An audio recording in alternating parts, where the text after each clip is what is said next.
18 days. It's been 18 days since you maybe set your New Year's resolutions or your New Year's intention, wondering how it's going. Are you finding that you're on track? Or are you finding that already just 3 short weeks into the new year, you have lost your focus and motivation for your New Year's resolutions? One of the things I thought I'd share with you today is a talk about that. I don't do resolutions anymore. I have an intention. And this year, my intention is all about Thoughtfully Fit and writing the book. I've been wanting to write this book for years, and this is now the year. And that is my focus and my intention.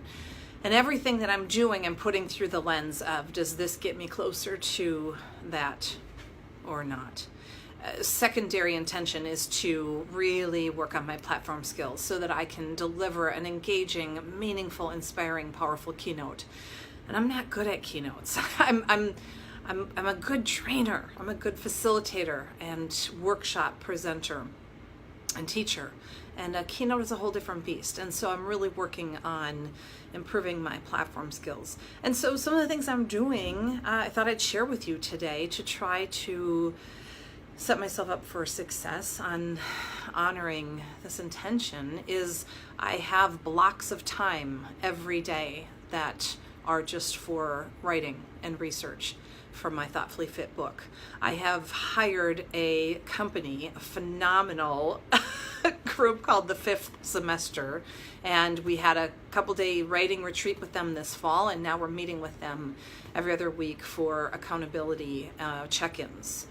And they're guiding us on how to write a book proposal and how to do the research that is needed to be able to create hopefully powerful and strong proposal, so that when we go later this year to New York City, we're going to go and meet with some agents and publishers, we have a better chance. We're setting ourselves up hopefully for more success.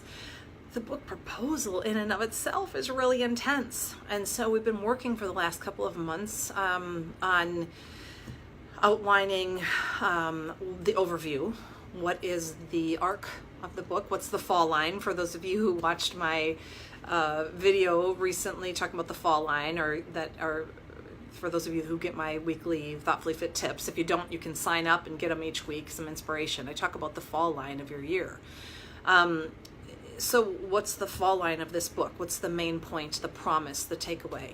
And then we have developed an overview of each of the chapters, and we've written 2 of the sample chapters. We're writing the 3rd right now.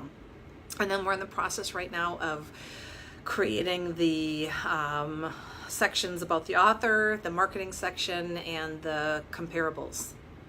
So I'm loving the phase that I'm in right now, that I get to go to the bookstore. I spent a couple of hours with Josie and Jaden last week or 2 weeks ago, just looking at all the books that are in this section, this genre, this self-help, personal development, growth section, and reading them so that I can do some comparables, which essentially, for those of you who haven't written a book, as I haven't, it's basically saying, where does this book fit in the marketplace? And what is it like? And what is it not like? And then what's the gap that it fills? How is it different than other books that are already out there? And so I have, in order to support my intention of writing the book and really focusing on Thoughtfully Fit, the book and the keynote this year, is I've blocked out times on my calendar. I've also joined a group with the National Speakers Association called Shut Up and Write, and a couple of hours twice a morning, we all get together on Zoom, and we all check in, say hello, what are we focusing on, and then everybody hits mute and we all write. And that's for a couple of hours. And it's just a structure that I have found that supports me to do what I say I want to do. Not unlike trying to be healthy and fit. I've got a structure of a triathlon coach and a team and a gym that I go to that helps me, because I know that without that structure and that routine, would be challenged to do it on my own. And that's partially what I've learned about myself. That if I don't have an intention and a structure and a routine, and then make my calendar align with what it is that I want, that it's not going to happen. I've learned that lesson the hard way many, many, many times. So I thought I'd check in with you today and see where you're at with your intention, with your focus for 2018. And if you're on track, celebrate and congratulate you, and pause and think about what's working, that you are on track. And if you're not, if you are thinking, doggone it, it's only January 18th and I'm already off track, then that's okay. Pause and think, what do I need to do to get back on track? And what kind of structures and accountability and support and systems do you want to put into place to help you to be successful in living the life that you want for this year? Because you control if you are or aren't. And even if you think you don't, I'm here to tell you, you do. You have control over whether you will be successful or not in living your intention, meeting your resolutions, your goals. It's that simple. And I don't say that from a negative place or a lecturing place. I hopefully say it from an empowering place, that you have total control. And maybe you're sitting here going like, ugh, I didn't even create an intention. I don't even know what my focus is. That's okay too.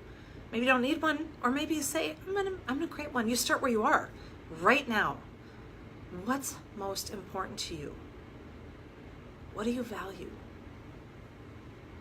What do you want to create more space for? And how can you take control and align your calendar and find support to do that? And that's, interestingly, one of the things that we're working on. I'm doing a video today for our Thoughtfully Fit Thursdays instead of going live, because I'm teaching at the University of Wisconsin-Madison the Professional Life Coaching Certificate Program. And today is actually Wednesday. So tomorrow, Thursday, I have got a full day of teaching, and I'm also going to be presenting for the Greater Madison Chamber of Commerce in the morning, which I'm thrilled about and excited for. And so one of the things I realized is that while I love to go live to join you, I also know that I need to make choices that best support me being fully present with what I need to. So if you can relate to this, I'm going to invite you to write a comment below. Share. What are you doing to support yourself? What structures do you have in place? Maybe you've fallen off track. Maybe you want to share that too. Brene Brown talks about shame and how shame loves secrecy. So maybe you're feeling ashamed right now. And she says when you can put voice to it, it disappears. So there's no judgment here. Maybe you want to put voice to it and write a comment below that says, here's what I'm struggling with. Here's what I'm working towards. Here's where my challenges are, my obstacles.